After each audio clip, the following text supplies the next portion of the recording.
मसीह में तहफ़्फ़ुज़। ईमानदार होते हुए हमें इन अदालतों से नहीं घबराना है। मैं नवीद मलिक आपकी खिदमत में हाजिर हूं और इस मौजू पर थोड़ी बात करूंगा। अब जैसा कि आप देखेंगे, पहली 4 मोहरें जमीन पर खुलती है, लेकिन 5वीं मोहर हमें सोच में ले जाती है। यूहन्ना की सोच में जाहिर सी बात है, वो आसमान की रोया देख रहा था और इसलिए आपको एक मुख्तलिफ नजरिया नजर आता है। तो हम पढ़ते हैं, और जब उसने 5वीं मोहर खोली तो मैंने कुर्बान गाह के नीचे उनकी रूहें देखीं जो खुदा के कलाम के सबब से और गवाही पर कायम रहने के बायस मारे गए थे। यूहन्ना ने आसमान की रोया में ये देखा और वो बड़ी आवाज से चिल्लाकर, ये वो लोग हैं जो कुर्बान किए गए थे, शहीद। और वो बड़ी आवाज से चिल्लाकर बोली कि ए मालिक, ए कुद्दूस व बरहक, तू कब तक इंसाफ न करेगा और जमीन के रहने वालों से हमारे खून का बदला ना लेगा। अब वो जो कुछ मांग रहे हैं उसके ताल्लुक से ये एक बहुत ही अहम सवाल है। वो इंतकाम का मुतालबा कर रहे हैं। वो अपनी जान लेने वालों के बारे में फैसला मांग रहे हैं। अब इसे जहन में रखें, हम दोबारा इस पर बात करेंगे। हम आगे पढ़ते हैं और उनमें से हर एक को, ये शहीदों में से एक है, सफेद जामा दिया गया और उनसे कहा गया कि और थोड़ी मुद्दत आराम करो जब तक कि तुम्हारे हम खिदमत और भाइयों का भी शुमार पूरा ना हो ले जो तुम्हारी तरह कत्ल होने वाले हैं। अल्फाज दीगर में बहुत से लोग ऐसे होंगे जो शहीद होंगे, तो उन्हें आराम करने को कहा गया है जब तक कि तुम्हारे हम खिदमत भाइयों का भी शुमार पूरा ना हो ले जो तुम्हारी तरह कत्ल होने वाले हैं। दूसरे अल्फाज में यहां शहादत और लोगों के ताल्लुक से बहुत कुछ हो रहा है। यीशु मसीह के लिए अपनी जानें दे रहे थे। अब जैसा कि आप इसके जरिए आगे बढ़ते हैं और इसके बारे में सोचते हैं, यह एक बड़ा दिलचस्प मुहर्रक है, क्योंकि जब हम जानते हैं कि पहली सदी से लेकर इस वक्त तक लाखों लोग गालिबन यीशु मसीह की वजह से शहीद हुए हैं, इनमें से बाज आज भी दुनिया के बाज ममालिक में शहीद हो रहे हैं।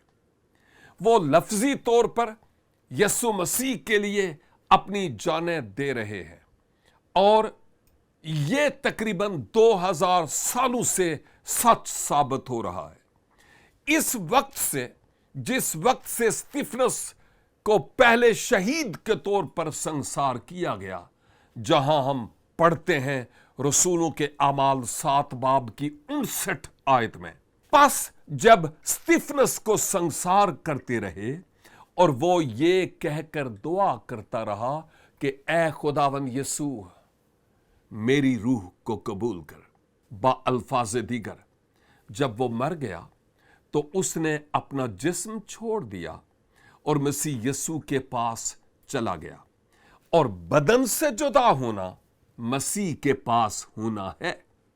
पौलुस रसूल अपनी जिंदगी में इस वाक़े का इंतजार कर रहा था कि वो वहां किसी रोमी जेल में शहीद हो जाए। वो कहता है, जब तक हम बदन के वतन में हैं, खुदावंद के हाथ से जला वतन है। मैं मसीह के पास जाने का ख्वाहिशमंद हूं।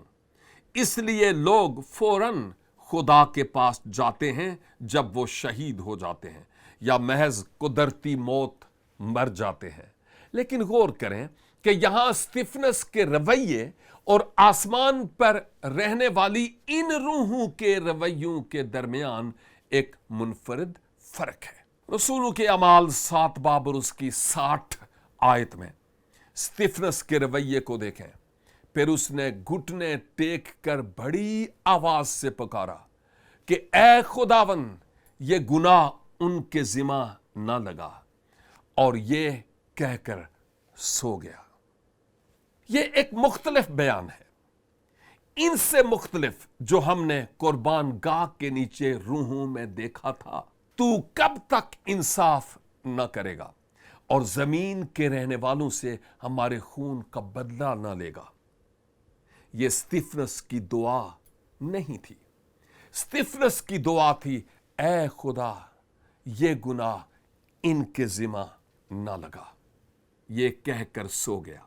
और इस बयान के साथ ही वो इस बात पर गौर कर रहा था कि यीशु ने सलीब पर अपनी जान कैसे दी, जिसका बयान लूका 23 बाब की 34 आयत में है। यीशु ने कहा, ऐ बाप, इनको देखते हुए जो उसकी जान ले रहे थे, ऐ बाप इनको मुआफ कर, क्योंकि ये जानते नहीं कि क्या करते हैं। अब देखें, यहां एक बहुत दिलचस्प सवाल सामने आता है। जब यीशु ने मोहरें खोलना शुरू की तो वो ईमानदार कहां है जो अभी तक जमीन पर ही है? हम जानते हैं कि ईमानदार कहां है। स्तिफनस की तरह जिसने कहा, ऐ खुदावंद यीशु मेरी रूह को कबूल कर। हम जानते हैं कि जो लोग खुदावंद में सो जाते हैं, चाहे वो शहीद हों या कुदरती मौत मरे हों, वो फौरन खुदा के पास चले जाते हैं। लेकिन हम कलाम से जानते हैं, और जो पौलुस रसूल ने कहा, वो ईमानदार भी होंगे जो इस वक्त जिंदा होंगे जब यीशु उन्हें लेने आएगा। तो वो ईमानदार कहां होंगे जो अभी भी दुनिया में हैं जब यीशु उन्हें लेने के लिए आएगा? जब आप पहला थिस्सलुनीकियों का खत और उसका 4 बाब पढ़ते हैं तो यह बहुत दिलचस्प बात सामने आती है। लिखा है, क्योंकि खुदावंद खुद आसमान से ललकार और मुकर्रब फरिश्ता की आवाज और खुदा के नरसिंगे के साथ उतर आएगा, और पहले तो वो जो मसीह में मोए जी उठेंगे, फिर हम जो जिंदा बाकी होंगे उनके साथ बादलों पर उठाए जाएंगे। और यहां हमें इस सवाल का जवाब मिलता है ताकि हवा में खुदावंद का इस्तकबाल करें और इस तरह हमेशा खुदावंद के साथ रहें। अगर आप पहला कुरिन्थियों में जाएं, वहां भी एक जबरदस्त राज है जो सामने आता है। देखो, मैं तुमसे भेद की बात कहता हूं, हम सब तो नहीं सोएंगे, मगर सब बदल जाएंगे। कुछ मर जाएंगे, कुछ जिंदा होंगे। और ये अहम तरीन बात है। और एक दम में, एक पल में पिछला नरसिंगा फूंकते ही ये होगा, क्योंकि नरसिंगा फूंका जाएगा और मुर्दे गैर फानी हालत में जी उठेंगे और हम बदल जाएंगे। अब सवाल यह है कि मुकाशफा की किताब में वो लोग कहां हैं? ये सब कहां होगा? ये मोहरों और नरसिंगों के वक्त के हिसाब से कैसे होगा? हकीकत तो यह है कि मुकाशफा की किताब में कोई खास हवाला जात नहीं है जो ये बताते हूं कि तारीख के लिहाज से ये वाकयात कब वाकया होंगे। जबकि एक बहुत दिलचस्प बात है जो यहां हम देखेंगे, और वो ये है कि 4 बाब में या 4 बाब के आगाज में, पहले बाब में 7 कलीसियाओं का जिक्र है, और उसके बाद 2 और 3 अबवाब में और 7 कलीसियाओं का जिक्र। इसके बाद मुकाशफा की किताब में कलीसिया का जिक्र नहीं आता। खैर, यह बात बड़ी दिलचस्प है। कलीसिया कहां है फिर? जब मोहरें खुल रही होगी तो क्या कलीसिया जमीन पर होगी? कलीसिया का जिक्र नहीं है। इसका यह मतलब नहीं कि वो वहां नहीं है, लेकिन इसका जिक्र नहीं है। अब जब आप मुकाशफा बाब 19 पर आते हैं, बेशक कलीसिया का जिक्र नहीं है। यह यकीनी तौर पर इस अजीम मंजर के साथ इशारा किया जाता है। आओ हम खुशी करें और निहायत शादमान हों اور اس کی تمجید کریں، اس لیے کہ برا کی شادی آ پہنچی اور اس کی بیوی نے اپنے آپ کو تیار کر لیا۔ اور ہم جانتے ہیں کہ کلیسیا علامتی طور پر مسیح کی دلہن ہے، اور دلہن یعنی کلیسیا، اور اس کو چمکدار اور صاف مہین کتانی کپڑا پہننے کا اختیار دیا گیا، کیونکہ مہین کتانی کپڑے سے مراد مقدس لوگوں کی راست بازی کے کام ہے۔ اور بہت سے لوگ اس بات کی تصدیق کریں گے کہ یسوع مسیح کی کلیسیا کا حوالہ ہے، اور یہ برا کی شادی کی ضیافت ہے۔ اور اگر آپ پورے سیاق و سباق پر نظر ڈالیں، اور ہم ایسا کریں گے جب ہم باب 19 پر پہنچیں گے، آپ دیکھیں گے کہ لوگوں کا ایک بڑا جمع غفیر ہے جو پکار کر کہہ رہا ہے ہاللویا ہاللویا، اس لیے کہ برا کی شادی آن پہنچی۔ اور کچھ کا خیال ہے کہ عہد عتیق کے تمام ایماندار اس عظیم منظر کو دیکھتے ہوئے کلیسیا کو برا کی شادی کی ضیافت میں اکٹھا کرنے کے لحاظ سے اب یہ ان کا استعاروں سے تعلق رکھنا ہے جو پولوس نے افسیوں میں استعمال کیا جب اس نے کہا اے شوہرو اپنی بیویوں سے محبت رکھو جیسے مسیح نے بھی کلیسیا سے محبت کر کے اپنے آپ کو اس کے واسطے موت کے حوالہ کر دیا۔ اور یہاں وہ دلہن کو کلیسیا کہہ رہا ہے تاکہ اس کو کلام کے ساتھ پانی سے غسل دے کر اور صاف کر کے مقدس بنائے۔ تو یہاں افسیوں 5 کی 25 اور 26 میں جو ہمیں کم از کم اس حقیقت کے لحاظ سے سوچنے میں بات مدد کرتی ہے، وہ یہ ہے کہ کلیسیا باب 4 سے باب 19 تک میں مکاشفہ کی بات کرتا ہوں غائب ہو جاتی ہے، اور ہم آگے بڑھتے ہوئے اس کے بارے میں مزید بات کریں گے جیسا کہ ہم مزید علامات تلاش کرتے ہیں۔ اس سوال کے جواب کے لیے کہ کلیسیا کہاں ہے، ایماندار کہاں ہیں، خاص طور پر جو یسوع مسیح کے آنے پر زندہ ہیں، اور پہلا تھسلونیکیوں 4 باب اور پہلا کرنتھیوں 15 باب کے مطابق وہ زندہ ہوں گے جب یسوع آئے گا۔ اب یہ 5ویں مہر ہے اور ہم 6ٹھی مہر کی جانب جاتے ہیں، اور چیزیں عدالت کے طور پر بری ہوتی چلی جاتی ہیں۔ اور جب اس نے 6ٹھی مہر کھولی تو یہ یسوع مسیح ہے، وہی وہ برا ہے جو لائق ہے۔ تو میں نے دیکھا کہ ایک بڑا بھونچال آیا اور سورج کمبل کی مانند کالا اور سارا چاند خون سا ہو گیا، اور آسمان کے ستارے اس طرح زمین پر گر پڑے جس طرح زور کی آندھی سے ہل کر انجیر کے درخت میں سے کچے پھل گر پڑتے ہیں، جیسا کہ ایک الکا شاور ہو سکتا ہے۔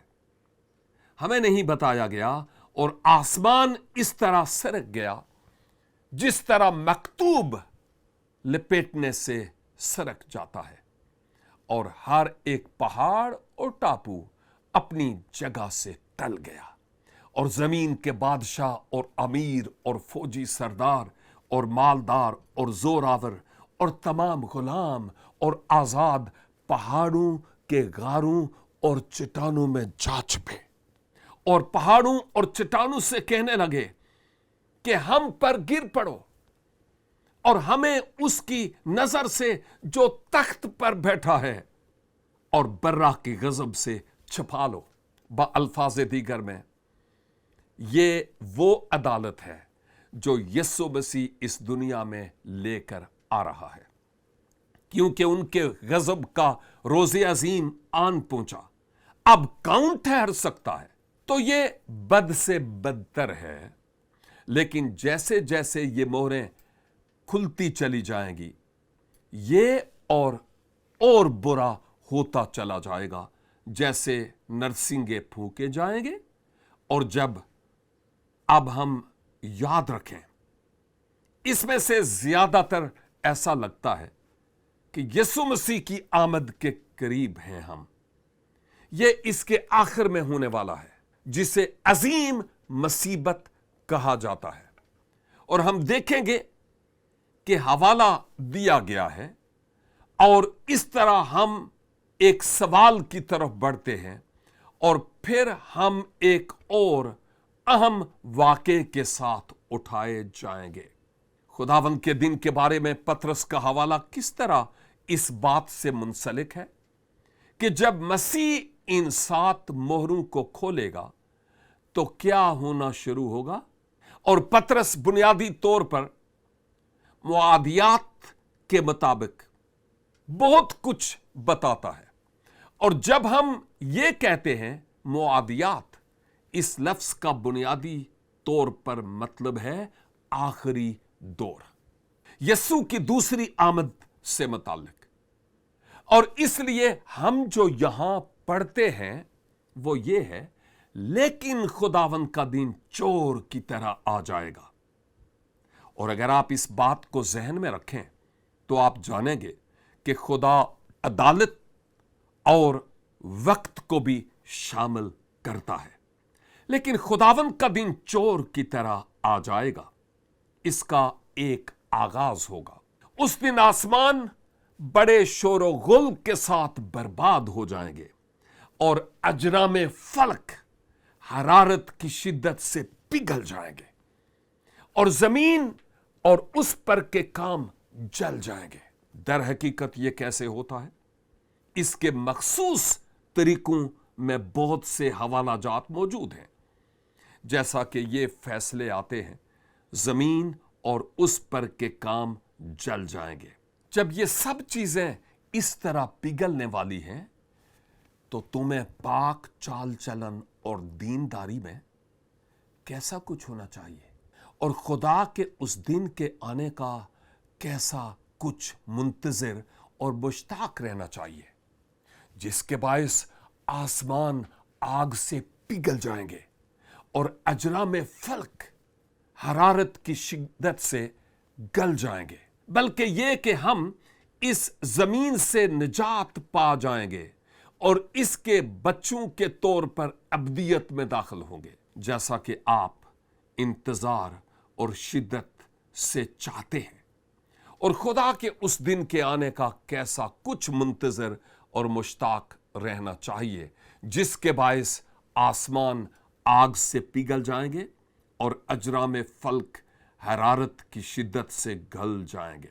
और अब इंतहा है, आखिर है, जैसा कि जमीन बिल आखिर और आसमान सब खत्म होने वाले हैं मुकम्मल तौर पर, और एक होगा नए आसमान और नई जमीन। और कभी कभी इसका तसव्वुर करना मुश्किल होता है कि जो कुछ हम जमीन पर और इस कायनात में देख सकते हैं वो फना हो जाएगा और इसकी जगह ले ली जाएगी। तजदीद नहीं होगी बल्कि बदल जाएगी, जिनमें रास्तबाजी बसी रहेगी। और यही वो चीज है जिसको हम दिल से आरजूमंद हैं और जिसकी ख्वाहिश करते हैं। मैं ये सवाल दोहराना चाहता हूं, खुदावंद के दिन के बारे में पतरस का हवाला किस तरह इस बात से मुंसलिक है कि जब मसीह इन 7 मोहरों को खोलेगा तो क्या होना शुरू होगा। जब मसीह इन 7 मोहरों को खोलना शुरू करेगा तो ये तमाम अजीम अदालतों का होना शुरू हो जाएगा और आखिरकार सब कुछ फना हो जाएगा और हर चीज को नया बना दिया जाएगा। और इसी तरह आपको पतरस जिसके बारे में बात कर रहा था, इसके ताल्लुक में आपको एक जबरदस्त अर्तबात नजर आता है।